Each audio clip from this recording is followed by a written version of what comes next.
నందగోపును సతి యశోద ఎదుట మురిపాలు చేస్తూ నాట్యం చేస్తావు కదా అని ఈ పద్య భావము. తదుపరి పద్యం. హరిచందనంబు మీనున కరమొప్పెడు అస్తములను కంకణరవముల్ ఉరమున రత్నము మెరయగా పరగితవో నీవు బాల ప్రాయము కృష్ణ. హరిచందనంబు మీనున కరమొప్పెడు హస్తములను కంకణరవముల్ ఉదరమున రత్నము మెరయగ పరగితువో నీవు బాల ప్రాయము కృష్ణ.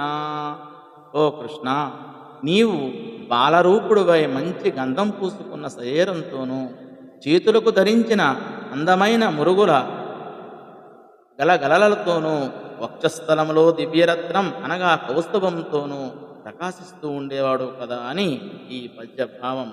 ధన్యవాదం.